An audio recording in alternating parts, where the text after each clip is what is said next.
અને 2026 માં શું થવાનું? દુનિયા ખતમ થઈ જવા. Welcome to my new blog. અને તમને હું આજે બતાવીશ કે મશીનમાં શું શું ચાલી રહ્યું છે.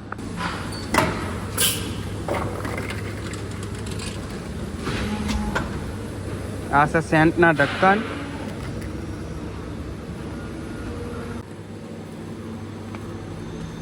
તો આ ચાલી રહ્યા છે ટેલિફોન બોટમ, જે આપણા ગુજરાતીમાં કહેવાય ટેલિફોનના નીચેના ઢક્કન. તમારે કઈ કેવું?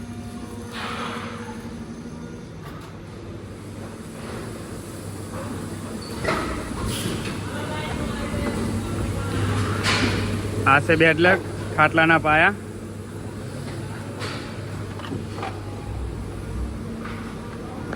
બીજું બતાવો. આ છે ટેન્ક પાણીની, ડોલ્ફિન આરોની પાણીની ટેન્ક. અને તમે એવું ના સમજતા કે મારે કોઈ કામ નહીં હોતું. મારે પણ કામ હોય છે રિપોર્ટ ભરવાનું, અને એ તમને હું બતાવું હવે.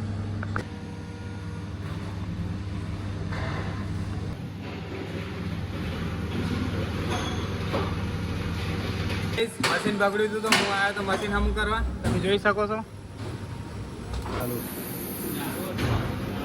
તમે ગાઈસ જોઈ શકો છો થોડી મશીનમાં ખરાબી આવી હતી. આપણે ડાયલ સાફ કરવા મળ્યા.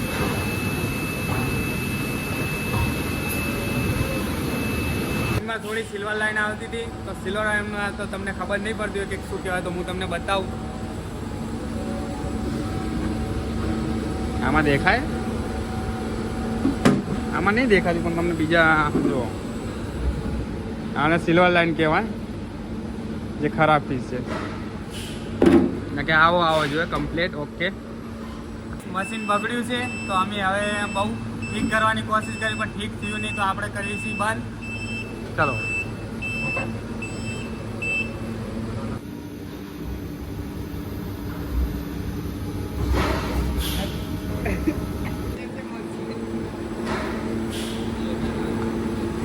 ખાસા બધા રિજેક્શન કરવાથી અમે હવે મશીન બંધ કરવી છે.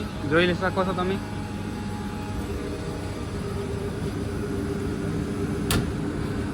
થોડી વાર બેસ્યા પછી મને થોડું કામ યાદ આવ્યું કે હવે મશીને જઈને થોડા ફીસ ચેક કરી લઉં, કેમ કે એ મારું કામ છે.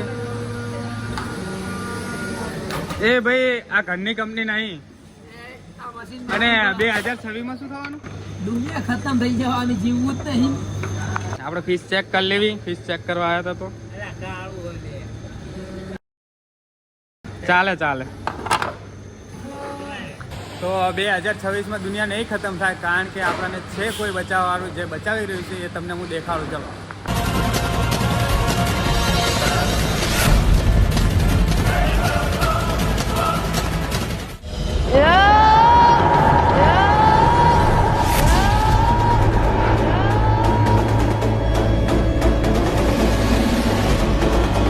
ગાઈસ, તમે જોયું હશે કે બાલવીર એની પૂરી તાકાત લગાવી રહ્યો છે દુનિયા બચાવવા માટે. તો 2026 ખતમ નહીં થાય, દુનિયા બચી જશે. અને આપણો બ્લોગ અહીંયા ખતમ થાય છે. તો મળીએ આપણે નેક્સ્ટ બ્લોગમાં.